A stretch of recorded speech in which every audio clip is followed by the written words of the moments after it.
talk about insulin resistance. What? Yes, I am. Okay. But I do want to talk about a study that was done in 2024 on some foods that you might not know are creating insulin spikes for you. So I want to go over some of that stuff in this live so you can understand what are the hidden things that are causing you to still stay sick and struggling with insulin resistance. So let's dive in.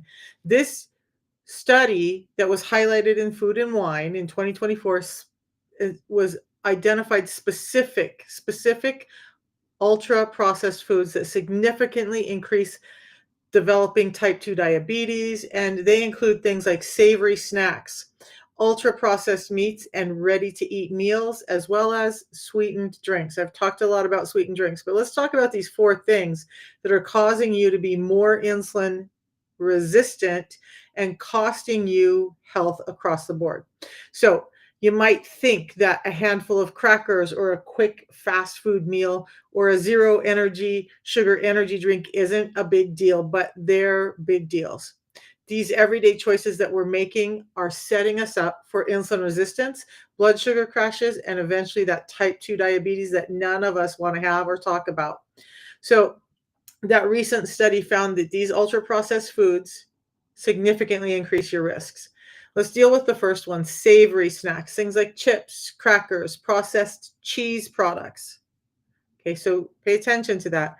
They're a blood sugar trap. So, what happens with these is they're primarily refined carbohydrates. They have a lot of white flour and cornstarch in them with little to no fiber. You think that you're getting fiber because you're getting a grain product, but you're getting very little fiber. And those starchy foods convert into glucose in your system, spiking your sugar higher than it ever should be. So when you eat them, your body breaks them down into glucose and almost instantly causes a rapid spike in your blood sugar. So now instead of that 2-hour spike in blood sugar, it's almost in maybe within 20 minutes or even less with these crackers, chips, and things, the savory snacks that we all want to reach for and think it's better than a candy bar, right? Because we know candy bars aren't the thing, but we kind of skip on these things, not understanding that they're causing an insulin problem too.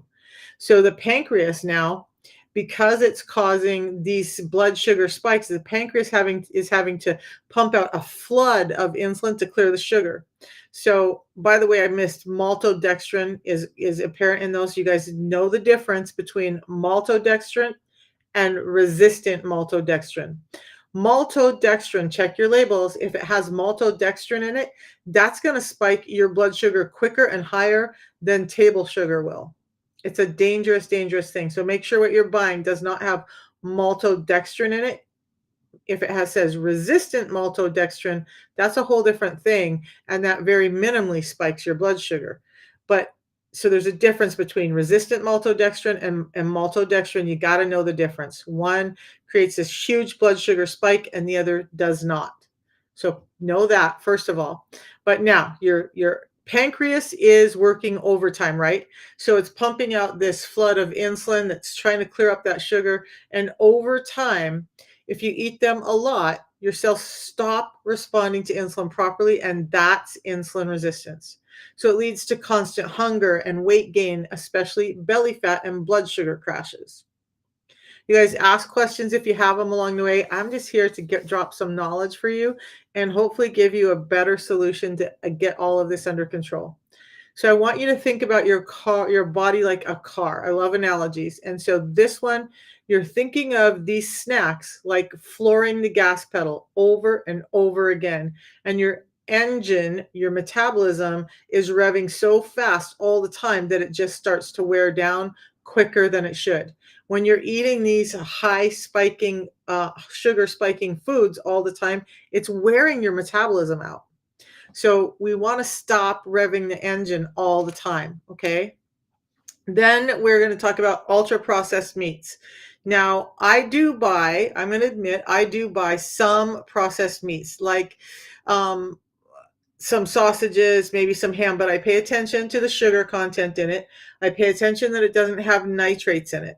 So this is what's happening.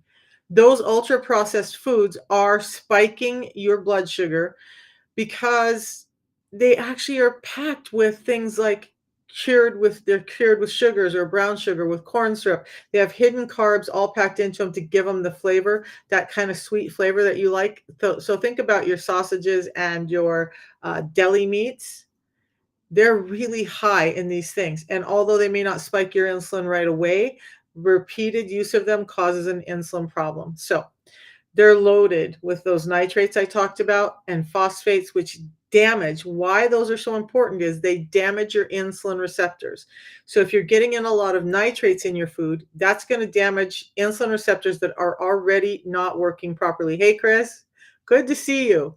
So those processed meats may not cause an immediate sugar spike like the savory snacks, but they can make insulin resistance worse over time by damaging your metabolic pathways that control blood sugar. So your receptors are even more damaged, and you're having a harder and harder time controlling your blood sugar now.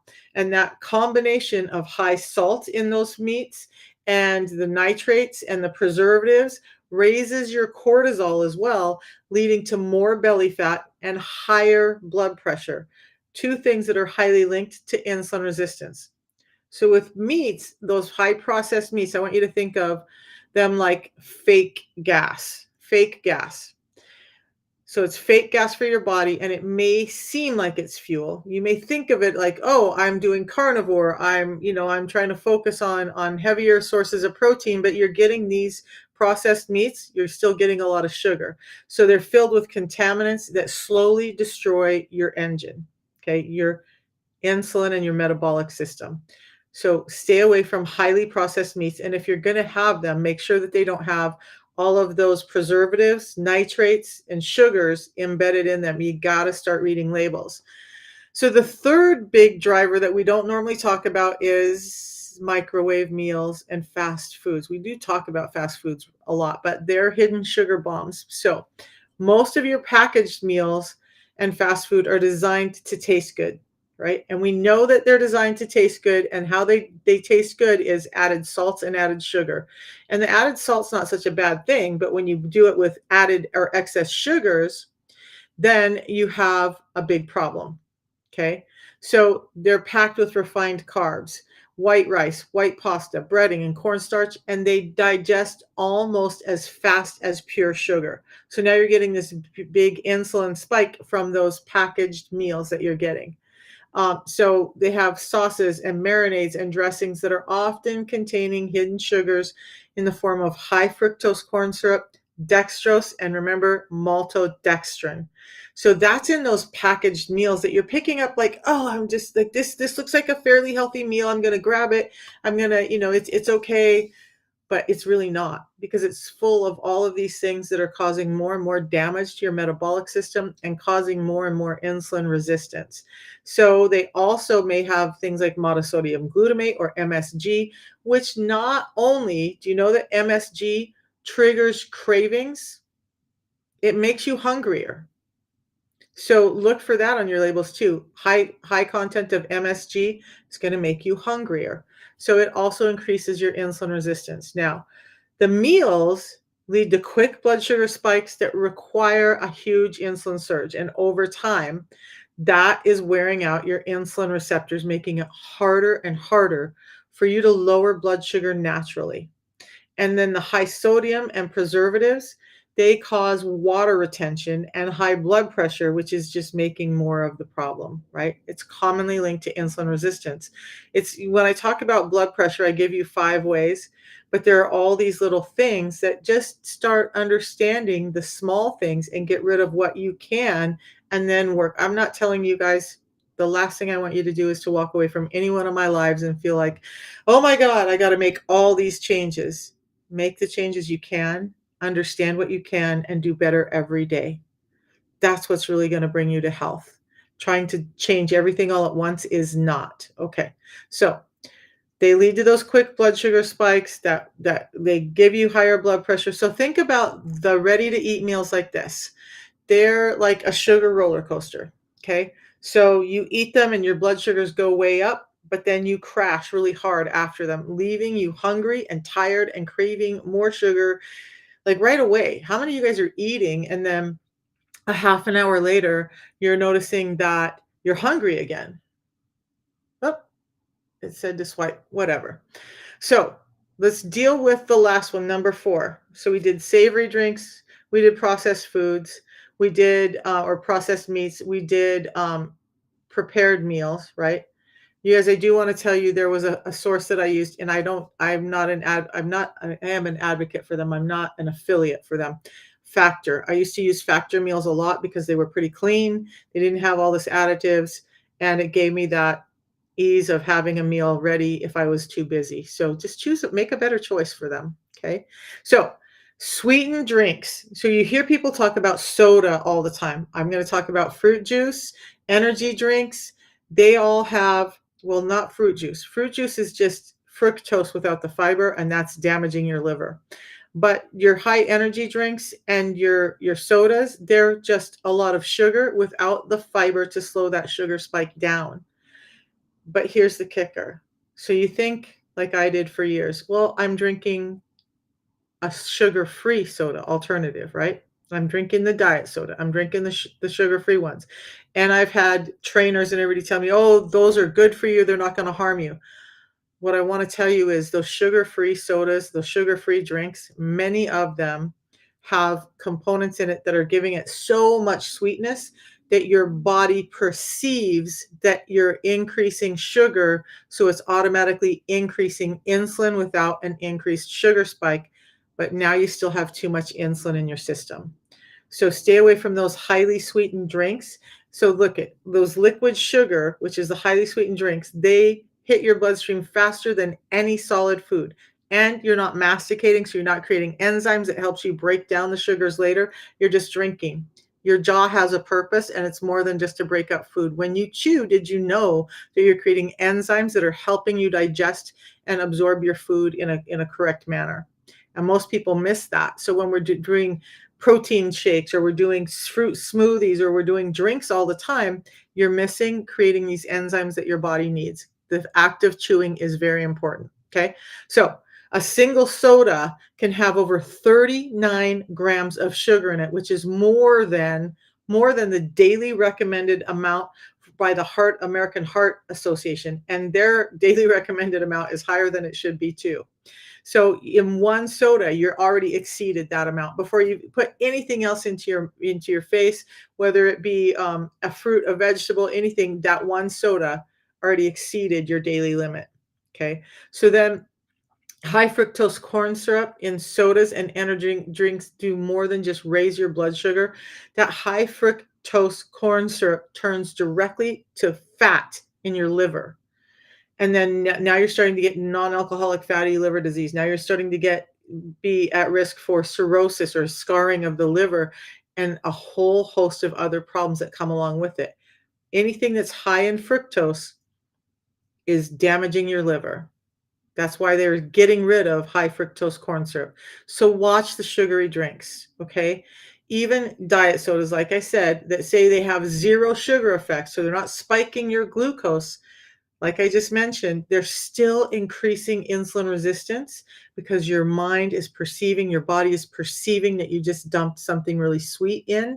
And so insulin goes up, and now you're having more of the receptor problems from that. So the drinks are causing the most dramatic insulin spikes. Number one, there's a lot of sugar, no fiber to slow it down, or it's tricking your brain into thinking there's a lot of sugar. And that leads to a quick spike of insulin. Remember, insulin is going to stay up high for a long time, but it's going to force your blood sugars down, and then you're going to experience an energy crash. So here's the cycle with sodas, right? Or any of these energy drinks. How many of you guys drink energy drinks? I used to. I quit them, almost 2 decades ago, because not only was I worried about my heart, but I understood how bad they were. Energy drinks should be illegal. They just should be illegal, in my opinion. And I hope that our new health czar takes care of that. But they cause that high spike of insulin because there's no fiber around the sugar, and it's just like this huge sugar pipeline into your bloodstream, and it's causing a problem. So now you drink a soda. I got off track. You drink a soda, you feel some energy from the caffeine and from the sugar, but now you're spiking your insulin and you're getting all of that out of your system really quickly, and now you're hungry again. And and you want another one, and so you drink another one, and you're craving more sugars, you're craving more quick energy stuff, and you're hungrier and hungrier, and you're unable to sustain it's like throwing you up on the ceiling and dropping you to the floor with your blood sugars. So you're just having this blood sugar roller coaster. Those are so damaging to you guys. I wish that everybody could stop them. And remember, don't count out the diet sodas. They're probably a little bit better, but understand that they're not completely safe. They're not keeping you insulin sensitive. They're still spiking your insulin levels. So think about drinking soda and these sugary drinks like setting your pancreas on fire. Pancreas is where insulin is created. So it has to work overtime to handle the sugar flood that's coming in through these drinks that we're constantly sipping on throughout the day. And eventually your pancreas is going to burn out. We see more type 1 diabetics, late onset type 1 diabetics now than we've ever seen. And why is that happening? Because we're setting our pancreas on fire and now it can't keep up. And now it wears out. The truth is it wears out and now you just can't produce insulin. So you think you're safe drinking these energy drinks and the sodas and it's not that bad for me and I've made other changes. Nope, that's not true. Okay, be careful with your health. Know that those are really bad for you. So what's really happening with them is they're causing this high glycemic load, that sugar flood that's overworking your insulin resistance. So if you feel like you're super energized after eating, only to very shortly after crash really hard, 20 minutes, an hour later, and your blood sugars drop and you feel cold and you feel tired and you feel like you got the shivers and your brain fog is there and maybe you're developing a headache, that's a glycemic roller coaster. And the biggest causes are these foods, those savory snacks, the ultra processed meats, those ready to go meals or fast foods, and the high sugary drinks that we're drinking. Okay. Those are the biggest perpetrators of why we're seeing this insulin resistance and having problems. So imagine that insulin is a key and your cells are a locked door.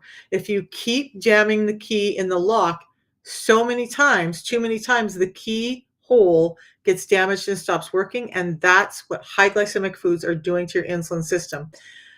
Hey Penny, that's so good to see here. I'm so sorry I didn't catch these. Godzilla, hi. So sorry I missed you guys' comments like 10 minutes ago, but I'm here. I see you. I appreciate you. Okay. So I want you, let's continue on with this because I'm going to give you a solution. Even if you're doing some of these things, which I hope that you can start reining them in, there is something that can help you and it's really, really important to your health. So if you've ever eaten any of these processed foods and felt bloated, sluggish, or even foggy headed afterward, it's not just in your mind. Okay. These processed foods contain preservatives like sodium, benzoate, and nitrates that mess with your gut bacteria, making your body even more insulin resistant. I talk about the gut brain axis all the time. I talk about gut health and keeping your gut healthy and the importance of that in insulin resistance and more effectively becoming insulin sensitive. These preservatives are causing more inflammation and more gut microbiome disturbances than you can imagine.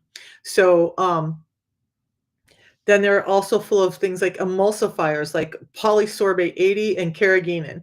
And those disrupt the lining in your gut, leading to leaky gut and inflammation. So people who are suffering with leaky gut, this is one of the reasons why.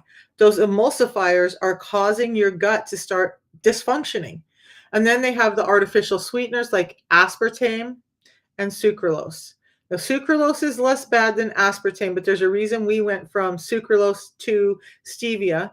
Sucralose is safe in small amounts, but the problem is that we're getting sucralose and aspartame in high amounts from all these other sources. What they do is trick your body into releasing insulin because remember, your body's perceiving this ultra sweetness. Sucralose and aspartame, besides all the other damaging effects of aspartame, they're creating this sweetness in your palate that's even stronger than sugar, and that still is going to spike your insulin even when no sugar is present, and that makes your insulin resistance worse. So let me see over here. Penny, you quit sodas in July 2024 and You've drank an energy drink. You know, the sad thing is, you guys, Penny, thank you.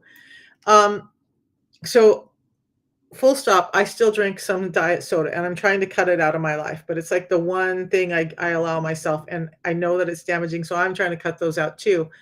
But when I see people drinking Red Bulls and energy drinks all day long and their belly's getting bigger and they're cranky and they have allergy problems and depression problems and all these other things and they just don't understand it. And maybe they go to the doctor and they get Zoloft or some other, not lisinopril. I know the name, but I'm forgetting it. They get some other antidepressant.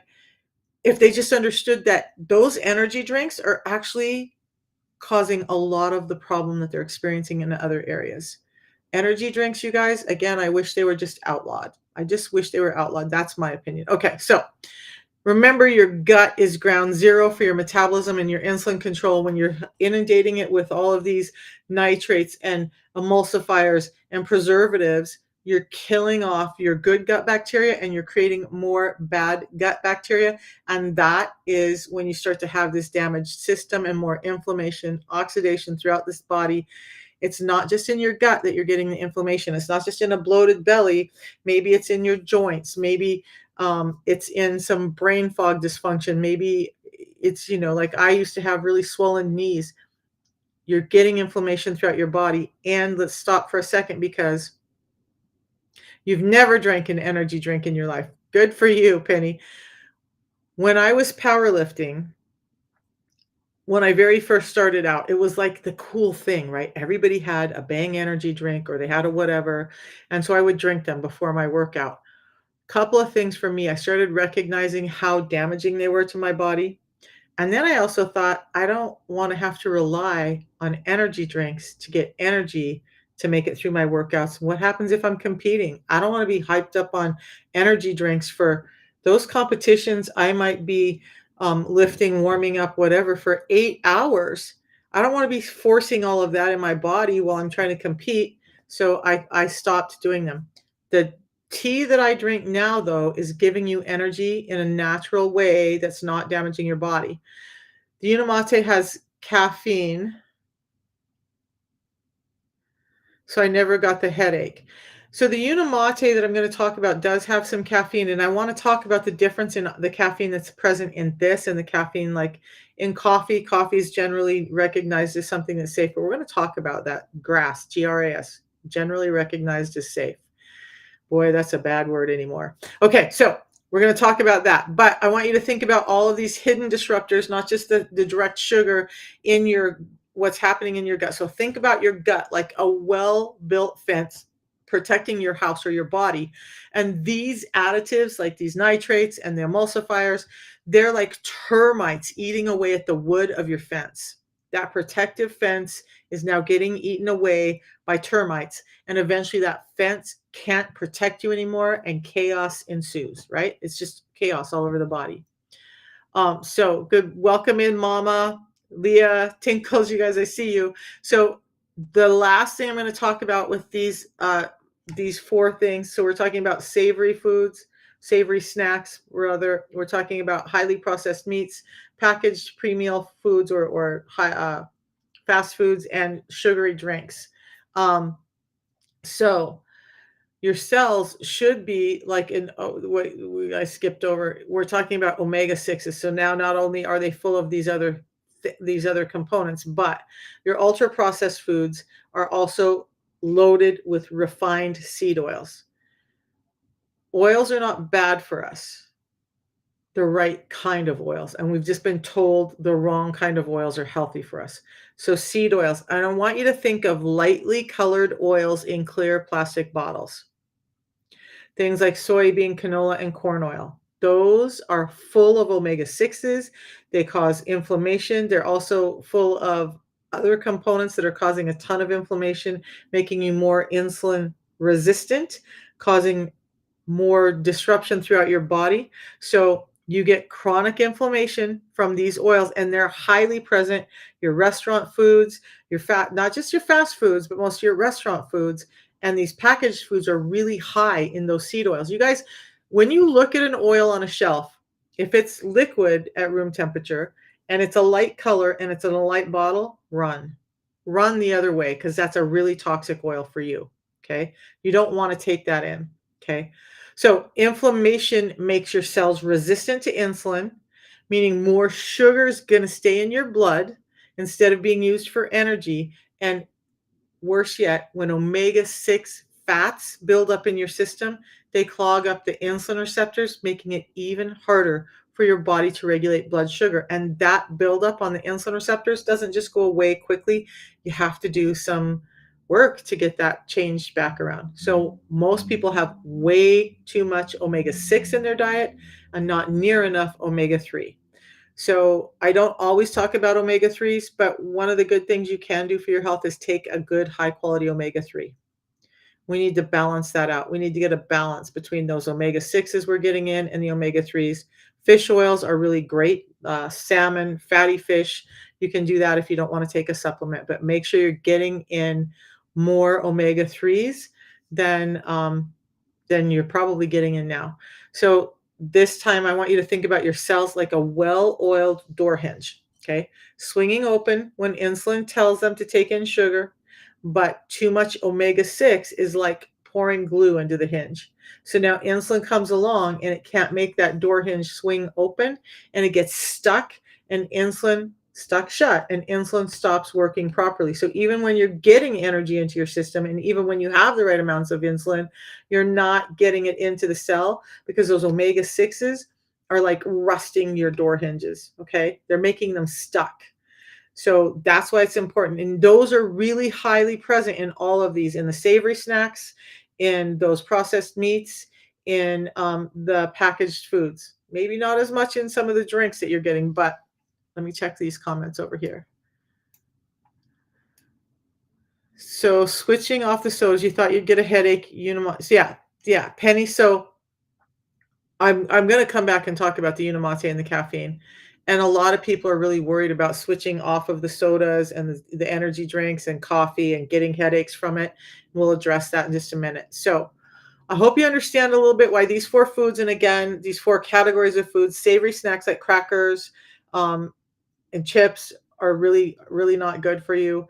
The high processed meats, between the high amounts of sugar and fructose they put in them and the nitrates in them and the preservatives, the packaged foods or the fast foods are high in essential in oils and emulsifiers, and then those sodas that are highly spiking your insulin. Those are the four things that you want to avoid if you're trying to become more insulin sensitive. So you can still have a really great diet and get rid of those four things and still feel really good about what you're eating and still have really tasty food. Penny says she's proof. Natural caffeine is totally different, no jitters. And there's more to that in the Unimate than just the natural caffeine. So I'm going to explain that in a second too, because we learn a lot from the scientists who work on this stuff. And it's so great that they share their information with us. A lot of the information I have comes directly from some of these scientists. So, um, right. So what happens with these four types of food, another thing that happens is, remember, they're going to create more hunger in you. That inflammation, those emulsifiers, those nitrates, those sugar mimickers can create more hunger for you and less satiety. And the higher your insulin resistance goes, the more your ghrelin, your hunger hormone, starts to overact, and the more your leptin, the one that tells you it's time to stop eating, starts to underact. So it's affecting so much more than just one simple pathway. You guys, insulin is a major hormone, and we've got to know that that's what's making us sick. Okay. So the constant hunger. If you have a meal, your blood sugar spikes because you've added in these things. Insulin isn't working properly now because you've added them in so often. Your cells are not going to get the energy they need from the food you just ate. Your brain panics and signals you for more food, and you're hungry. Even if you just ate, your brain is like, I'm hungry, because none of your body got the amount of energy that it was expecting to get in from the food you ate because you've glued your insulin cells or your insulin receptors shut.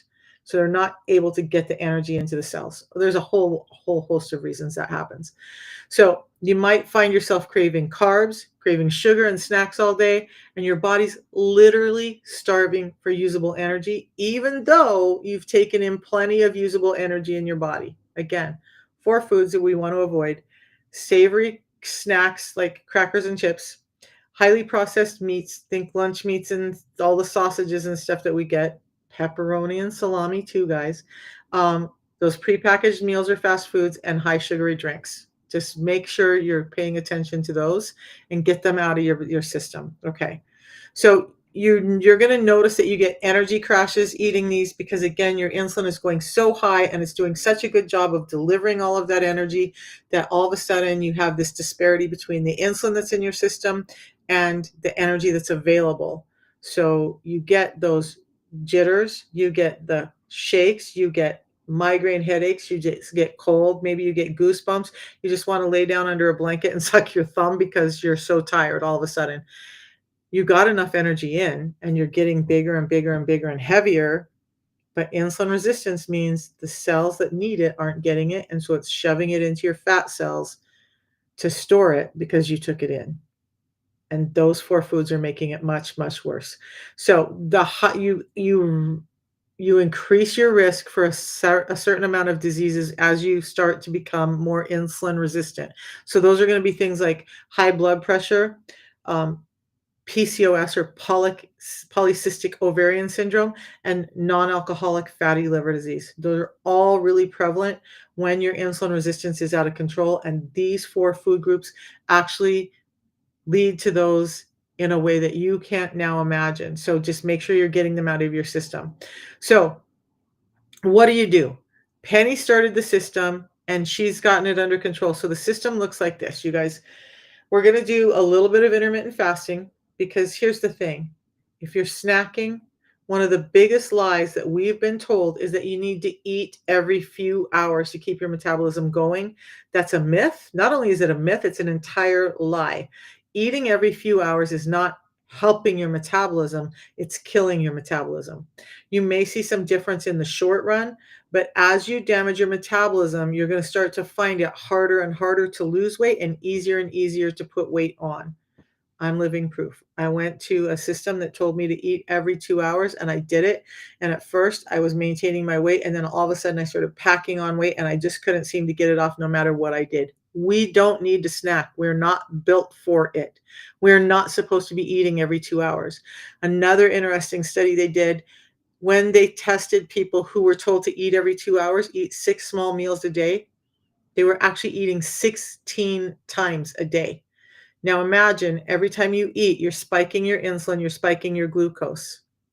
It takes about 8 hours for insulin to come down after you've eaten. So what you've done all day long is spike your insulin, spike your insulin, spike your insulin, and you're making it stay high all the time. And that's a problem. And that's why we're so sick today. So if you truly need something to snack on, if you just have those moments, because I know I do, you guys, I'm not perfect. Instead of chips and crackers or granola bars, one of the things I love is chicharrones or pork rinds. But you can try things like nuts. Avocado is another great one, or boiled eggs. Those are all great choices for snacks. Keep some boiled eggs around. You'll be surprised at how full you are with a boiled egg. They're expensive, so guess what? When you cook an egg, the way to cook it that makes it the most satiating for you is to boil it. If you boil the egg, a same egg that's boiled and the same size egg that's fried or cooked or baked any other way, the the egg that's cooked any other way is going to keep you less full than the egg that's boiled. So lean on boiled eggs for your snacks if you need them, okay? Nuts will still spike your insulin, and I'm not a total advocate for nuts because I think there's things like lectins and other stuff that I don't normally talk about that can cause inflammation. But avocado and boiled egg, yeah. So instead of things like sweetened yogurt or protein bars, try just having some Greek yogurt with cinnamon or cottage cheese. You guys, I skipped on cottage cheese for the longest time, and I got some because I want to do some of the cool breads and stuff made with cottage cheese, and I had a spoonful the other night because I was just like, I have an acidic stomach. I was like, I need something, and I took a tablespoon of cottage cheese, and I was like, why have I not been eating this? It's such a great source of protein, and it's so good for you. So those are some things you can do if you must, but try to stay away from them. So you want to make sure that you're focusing on whole foods, nutrient dense foods. That's going to that's going to get your metabolism burning higher and faster. You're going to have an easier time losing weight. You're going to have an easier time getting rid of the inflammation, and your gut microbiome is going to get better. All of that stuff will start to feel better when you are eating, focusing on whole foods. So you don't realize that things like liquid sugar in those drinks are the fastest way to spike blood sugar and flood your body with insulin. Even worse, you're getting these zero sugar drinks. We've talked about this, but they trick you in your brain into releasing insulin anyway because your brain is perceiving this ultra sweetness. And remember, those aspartame and sucralose can actually cause more intense sugar sweetening in your palate than even table sugar, and then maltodextrin. Remember, maltodextrin is going to spike your blood sugar higher than table sugar. So make sure that you're keeping those things out of your system. So instead of juices and energy drinks and sodas, try tea. Try just drinking water or unsweetened beverages of any kind. You guys, I don't drink a lot of alcohol, but as on my journey, I was like, I used to drink the fruity drinks all the time. And then I realized that I'm just adding a lot of alcohol and sugar that is adding more strain on my liver. So I don't drink fruity drinks anymore. Now, oh yeah, and those drinks are going to make you remember, they're going to make you feel sluggish, tired, and hungry all day long. You drink one, you get some energy, that energy wanes, your insulin is doing its job, and now you're hungry and tired again. So the tea that I drink, let's dive into this because this is why I'm really here. You guys, I want to give you solutions. I want to give you help. That's not all of this stuff that's damaging you and instead building you up. So I have this mug that goes with me. I have multiple of them that go with me throughout the day wherever I go. I generally mix both of my tea up in one mug, my lipstick on there, and I just sip on it throughout the day. So I already had one mug this morning. This is my second one I'll sip on. I have another one mixed up. And if I don't drink it today, it'll just go in the fridge and I'll start drinking it tomorrow. This tea gives me more mental clarity. It gives me more energy without all those jitters. It gives me vitamins and minerals and nutrients that my body needs. It helps increase my GLP-1, that glucagon-like peptide, one that's helping you lose weight and stay satiated. It's doing so many other things. Now, hold on a second. I want to see. Penny says you stir a lot to enhance water, and they have it in electrolyte too. Yeah, so I've done that too, Penny, because I distill my water, and sometimes it has a really different taste. And so I've used stir, which is a stevia-based sweetener, into my water just to give it a little flavor, and that's a better idea, right? So for me, it's like this one. See, another one. This one is full of water, just ice water in this one, and tea in this one. You guys, the tea tastes amazing. Besides giving you all this benefit of energy without the jitters and being good for your brain and good for your gut, it's helping you be more insulin sensitive. It's helping those insulin receptors be more responsive to insulin. It's helping you in a fasted state have more growth hormone coming out, more ketones coming out. Now you're more likely to burn fat, but you're also getting energy into the brain. And remember, we talked about the brain not perceiving energy, and that's why you're hungry. It's part of why it makes you feel full. So it's increasing your GLP-1 by up to 70%, which is reducing cravings and stabilizing your blood sugar, making it easier for you to fast if you're worried about fasting. It comes in a couple of different flavors. So there's lemon ginger, and apple spice right now. And I'm using up some lemon. I still have some apple spice in the other room. All of them are great, hot or cold. And look, you get it like this. So it's easy to just pour in cold water. I was talking to someone the other day and they were like, oh my gosh, this bottle that everybody shows, and I don't want to carry that around. You don't have to. It's formulated, and we changed the packaging to this so that, guess what? When I carry these in my purse, which there's always a couple of these and a couple of the pre-meal drink in my purse, if I stop off at a gas station and I need a drink and I'm traveling and I'm out doing things, I grab a bottled water, I pour this in, I shake it up, and that's it. That's it. I'm getting energy, I'm getting ketone production, I'm getting GLP-1 production, I'm getting satiety, I'm getting extra energy without the crashes. So, penny, yeah, and electrolytes. So, guess what? There's a little bit of electrolytes in this as well. Sometimes I put salt in it, just a little change. You can add different things to the tea too, like cinnamon. Have you tried stirring in cinnamon? Um, You guys, I was crazy doing all kinds of stuff for my health before, and I would drink drinks with ginger and cayenne and whatnot in it. You can do all of that. Just don't add anything with sugar or calories in it, and you're going to be great. So it goes like this. The protocol goes like this. It's going to help you become more insulin resistant and help you. Guess what? Even if you drink this tea and or this if you use this system and you have some of those foods from time to time, I'm going to tell you how to regulate some of those foods. Don't eat them all the time, but it's going to help. The tea is a highly concentrated form of yerba mate. You can find it in my bio link. So just go to the link in my bio. Right under the red siren lights, there's a link. You click on that, and it's going to take you to my landing page, which the first option is all about the protocol. The tea, why this tea is so much different from other ones is it's just the tea with some stevia and some lemon or whatever other flavoring in it, like lemon and ginger. So it's very simple, it's very clean. It's highly concentrated, which none of the other products are doing. So one of the components called chlorogenic acids that gives us so many benefits, like it's cancer fighting, it's anti-inflammatory, it's a lot of different things for your body. It's 375 times higher in this tea than in any other form of yerba mate tea you can find out there.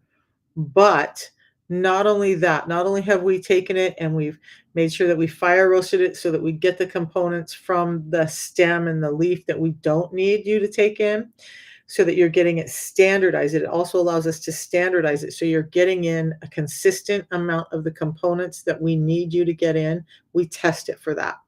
So when you're drinking a leaf tea, sometimes, did you guys know that sometimes those leaf teas are not even actually the herbal that they say they are?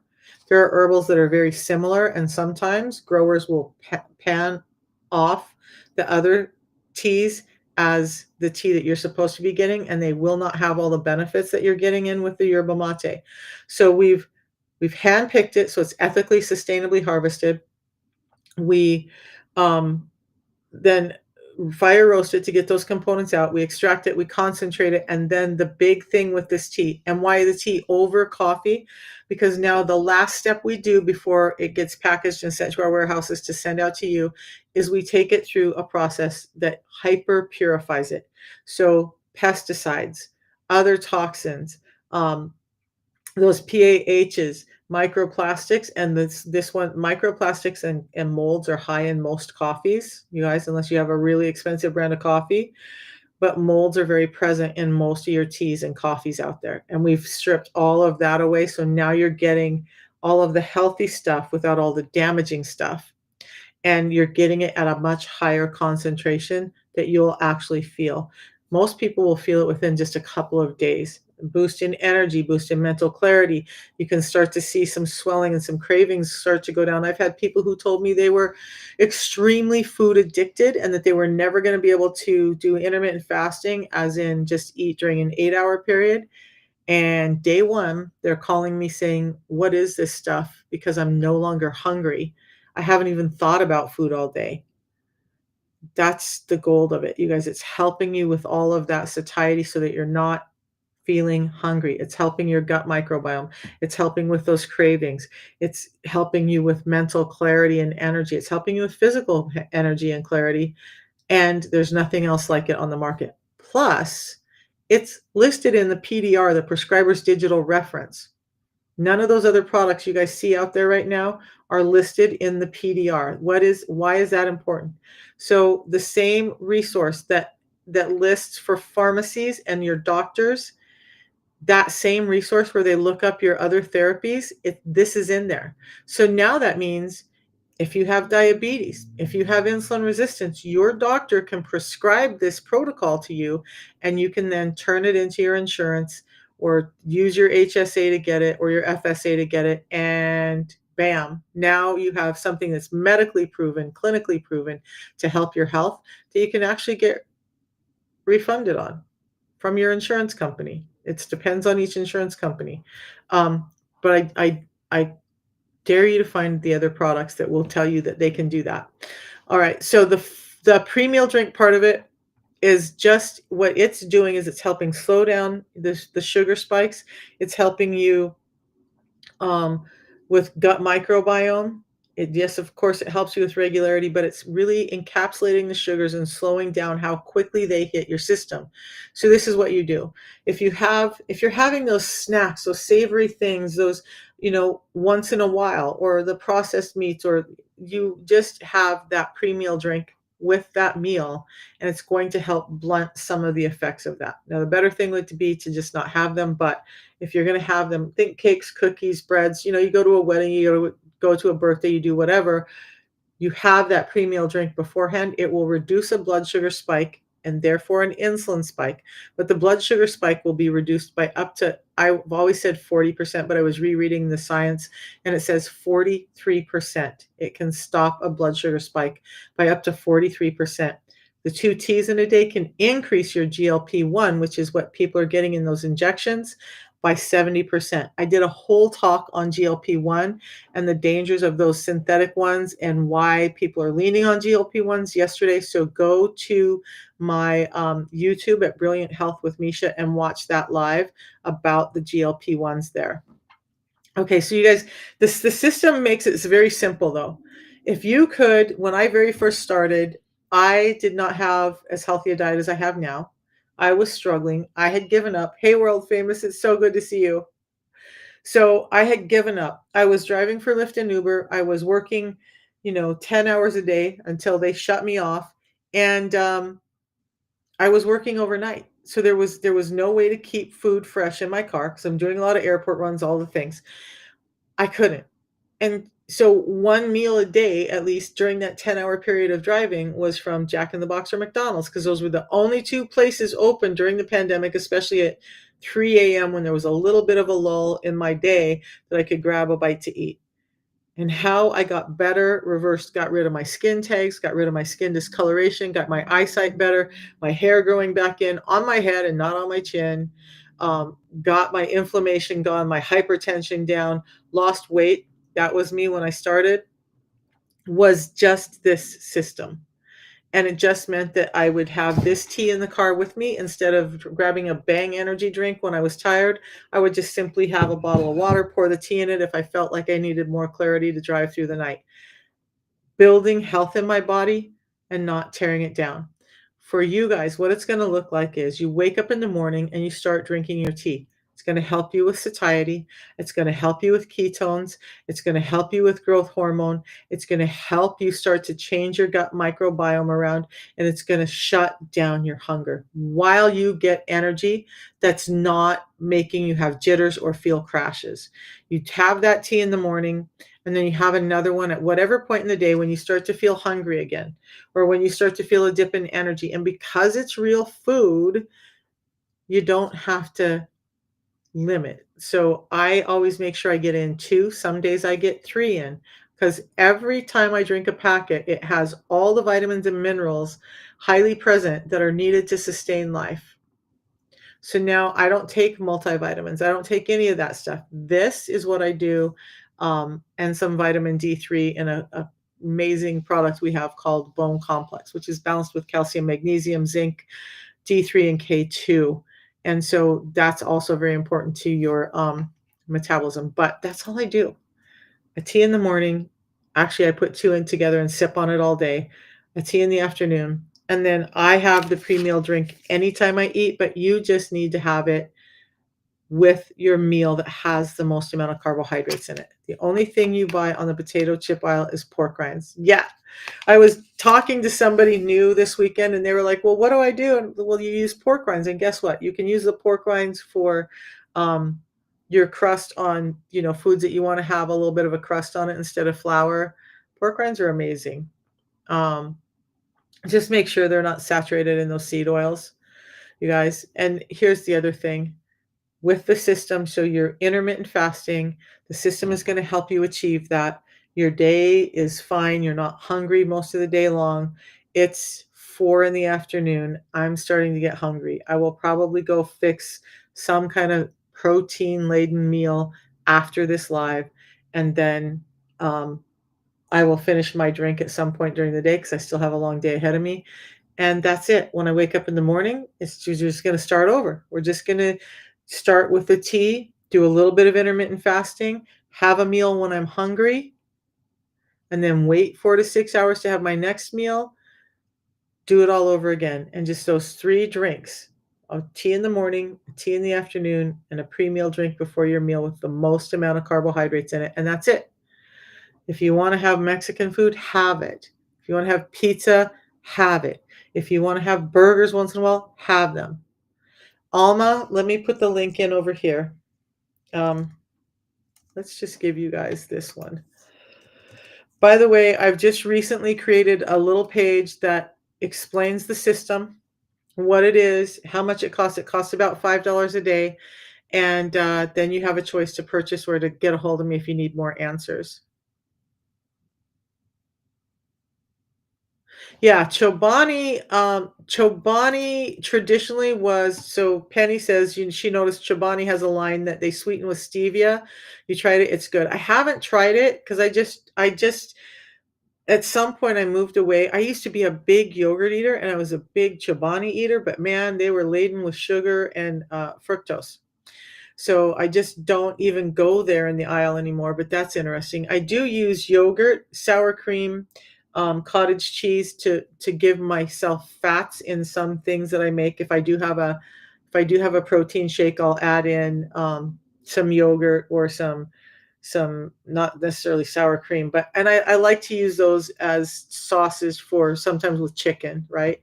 But yeah, so just get a yogurt that's like a Greek yogurt without all the sugar in it. I'll have to look at that Chobani and see what's there.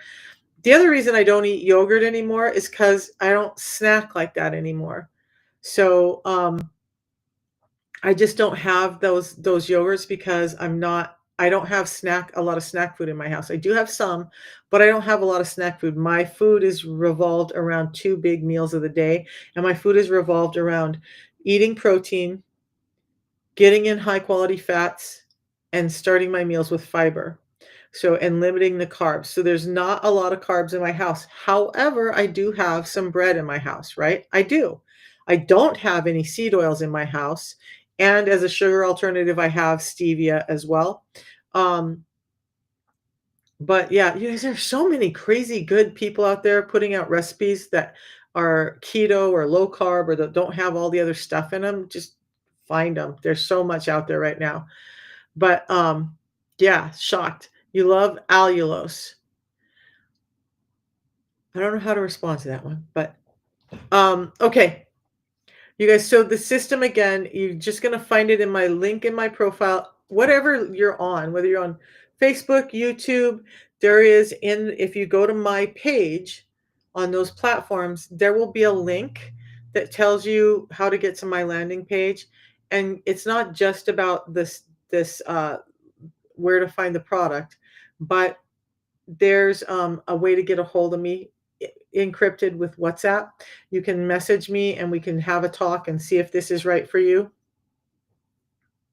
Oh, so Penny says she eats the chobani at the end of her meal for a dessert. Cook with cottage cheese a lot. Bickman supports allulose highly. So, I haven't looked into allulose a lot, Penny. That's a good thing for me to look into. You got me on that one. And I love Dr. Bickman, Dr. Ben Bickman that she's referring to. You guys, if you go look up Dr. Ben Bickman on YouTube, he is all over the place talking about insulin resistance, metabolic health. He wrote this book. And Penny, I don't know if you have his other book, How Not to Get Sick. He has some really amazing recipes and workouts in the How Not to Get Sick book.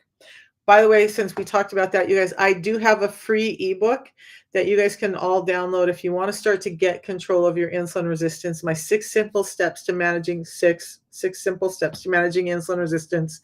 You just go to that same link in my profile. You can download the ebook, and it's going to go over these things.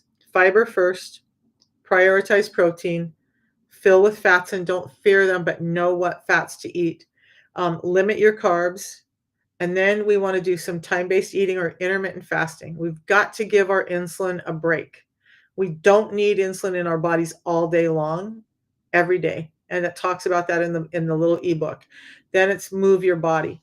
One of the best ways you can start to become more insulin sensitive is just simply getting out and exercising, helping your muscles be more open to the energy they need, and that's going to help you be more insulin sensitive.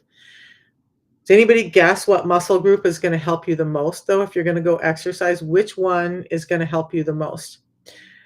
Yeah, I have Jason Fung's book. She says it helps your body produce GLP-1, the allulose.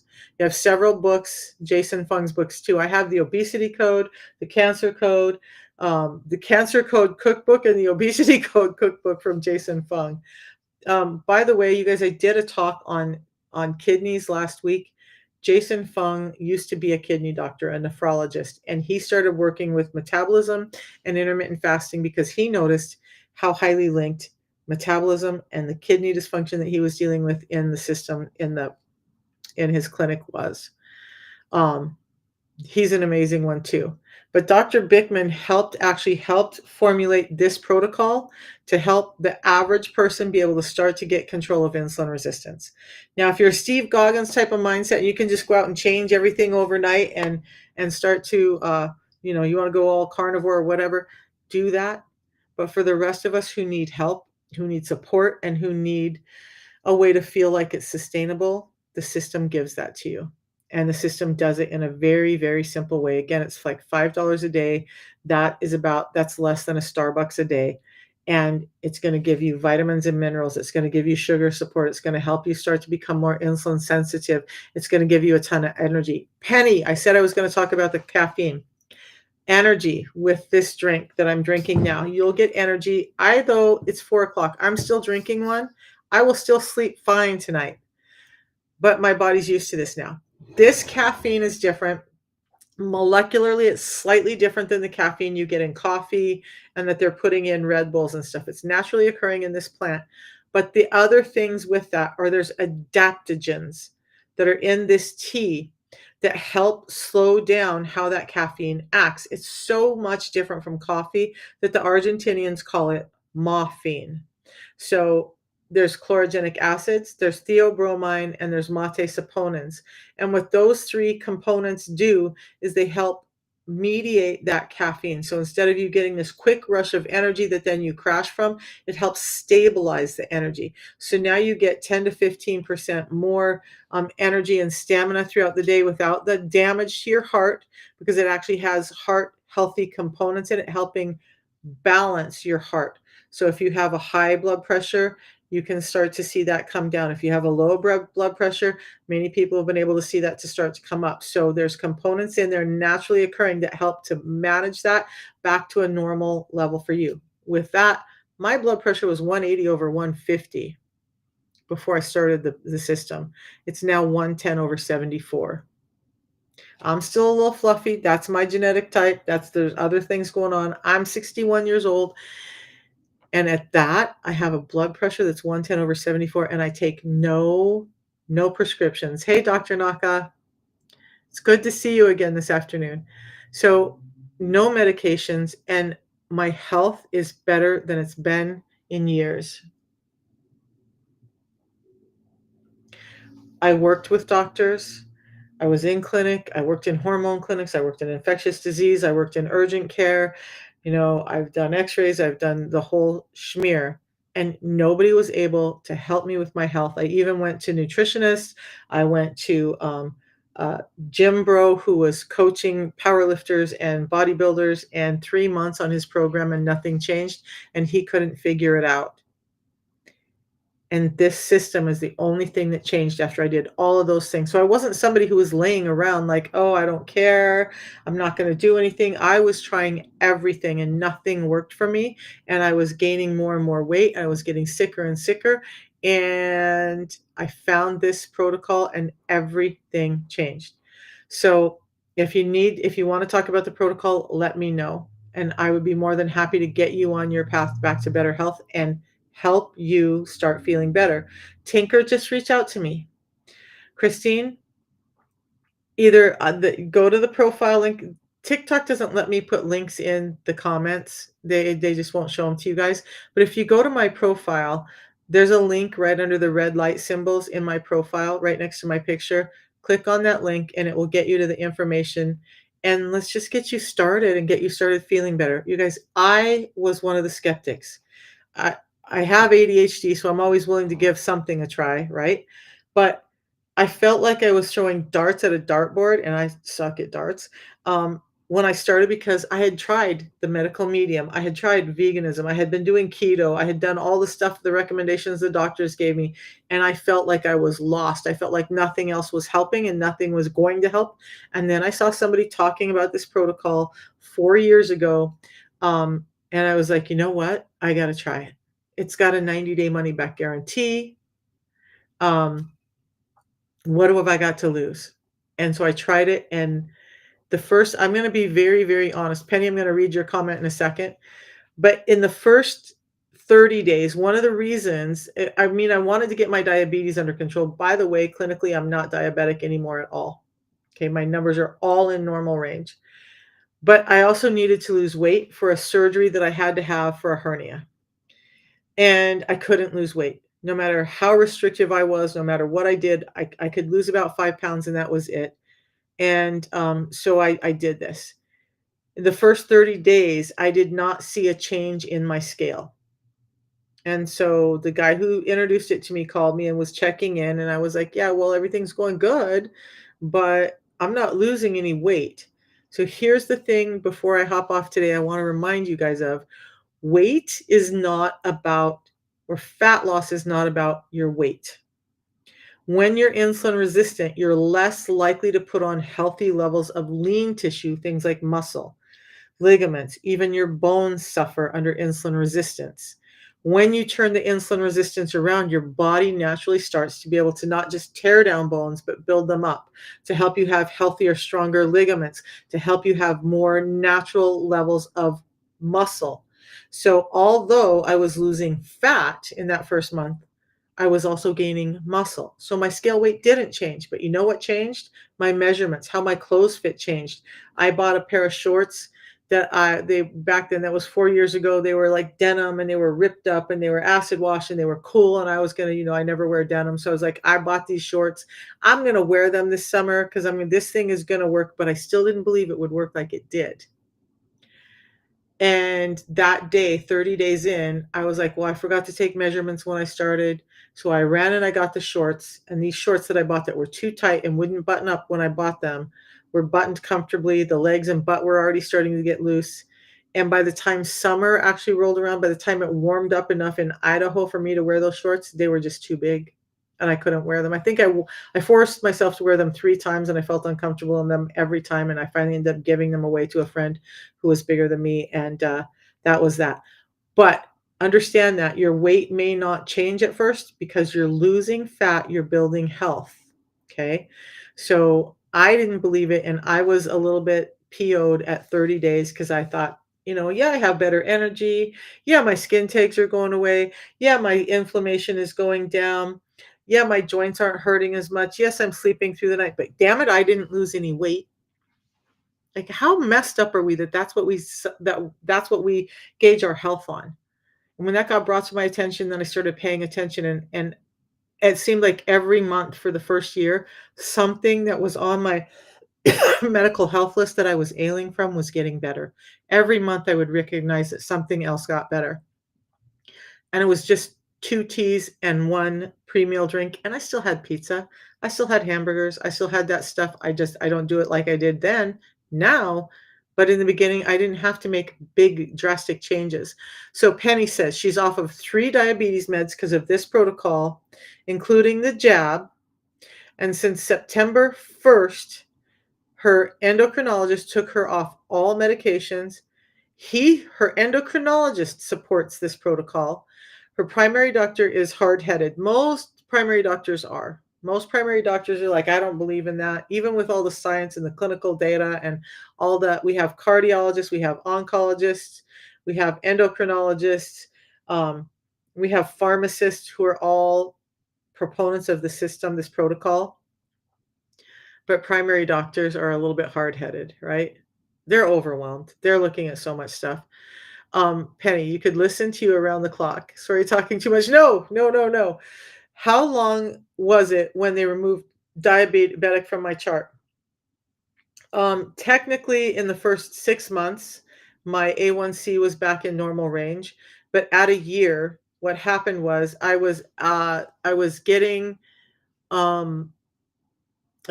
blood work done for life insurance. And, I had to go through this like 2-hour interview and all this stuff. And they said, because they asked me how many medications I was on.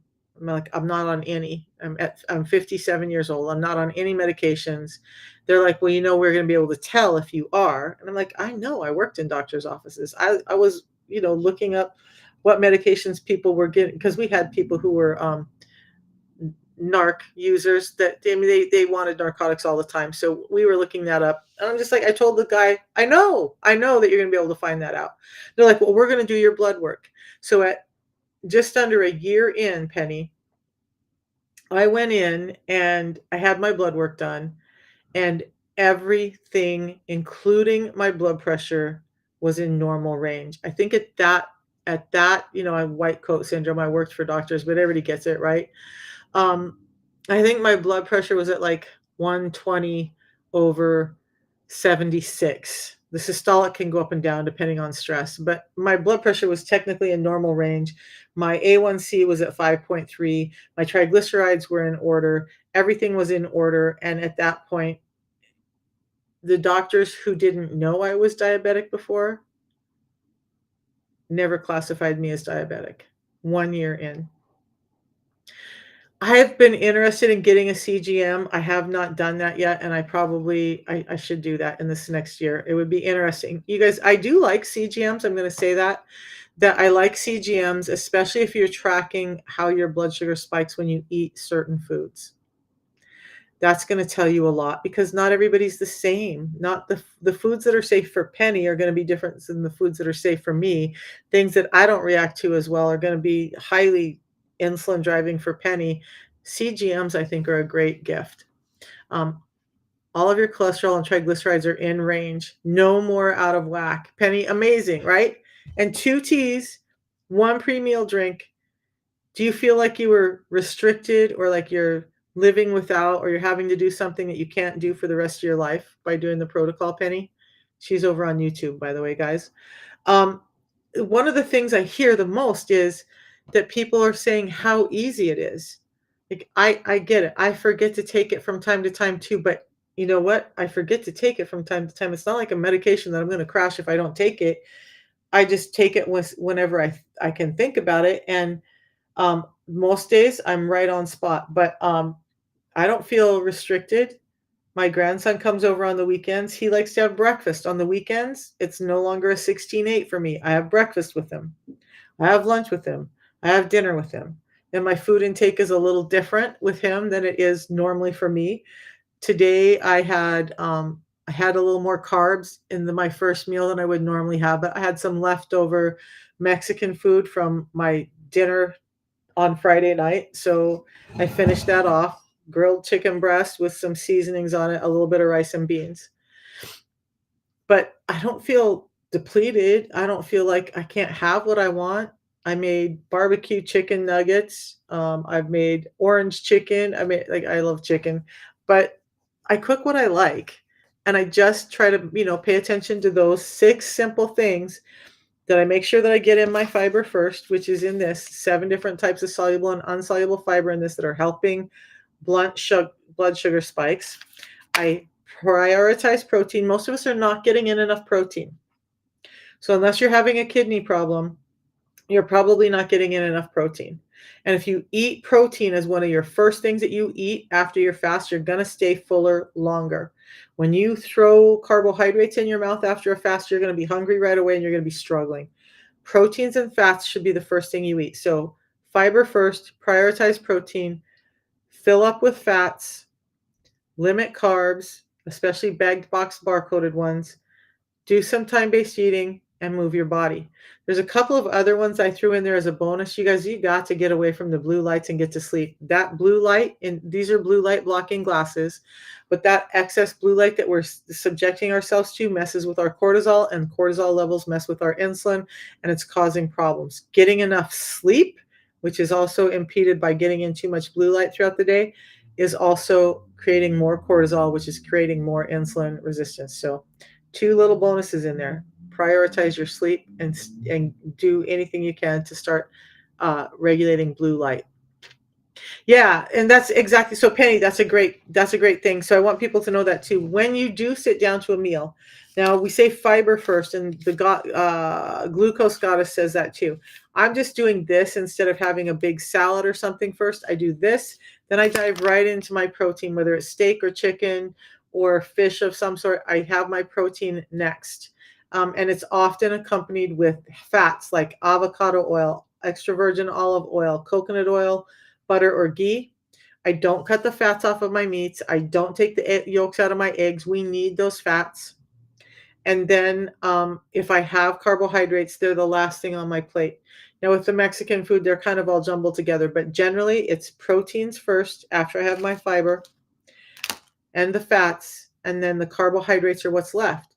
So here's what you've done when you eat in that order. You've kept your insulin spike down, you've raised your satiety so you're fuller quicker, and you're going to have less cravings for those things as well. But now when you have the fiber in first, now you're already satiated and full from things that are actually building your health, and not having foods that are just going to spike more hunger. Okay, guys. Tomorrow night we have a couple of healthcare professionals that I'm going to live stream onto all of these platforms. They're going to talk about the science behind the system. If you guys need to be here for all of that, if you'd like to be, let me know. I will be doing it. It's at 7 p.m. Eastern Standard Time. In the meantime, those of you guys who have asked, just go to the link in my profile and you can read a little bit more about it, and let's get you started, because I do get on the phone and help you guys. I'm really committed to helping you get better. The other thing, though, is that I do this as a business now, and that also changed my life. I have many of you who have followed me know I have a disabled little grandson. His lifespan is shortened. We pray every day that we're going to have him to be, 18, but that's not guaranteed. And so he's a priority in my life. The life I was living before, not only was I too tired and too much pain to be able to work in doctor's offices anymore, I was doing Lyft and Uber because my pain levels were so high that I couldn't guarantee when I would show up for work. And I'm a pretty tough individual, and the pain was that bad. But so I went from working two jobs every day, 80-hour work weeks, to then driving for Lyft and Uber. And then when I was presented with the opportunity to talk about this, I said yes, and it changed my life. It's replaced all of the income, was able to actually multiply that income and give me the freedom of time to have my grandson on the weekends, to have weekends off. My mother and my sister are coming from Montana, and they're doing an East Coast tour, and so they're going to be about 6 hours away from me. But this job allows me to be able to take my job with me. I have a phone. I might not be able to go live on Facebook and YouTube those days, but I'll still be able to do my work. I'll still be able to post a video for you guys over on YouTube and Facebook.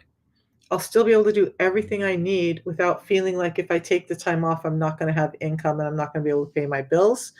And I'm helping people every day while I do it. If you're interested in living that kind of lifestyle and kind of bulletproofing yourself from this nasty economy that we're in, let me know. Yep, Penny, we'll see you on TikTok. Have a great day. And you guys just let me know. The product is found in my profile. Just go to my profile, hit the link there. I'm not just go there, but I wanna tell you this, I like I said, I do this as a business, and so I did it because it helped me, and I actually 100% believe in it.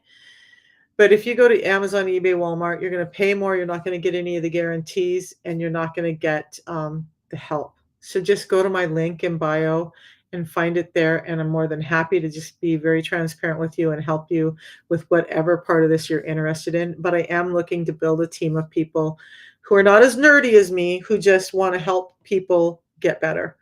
Like, you can lean on me for the nerdy side. I just want you to run out and help people understand that insulin resistance is the biggest killer of all of us out there right now, and that's my opinion, and, that there's a better way to deal with it.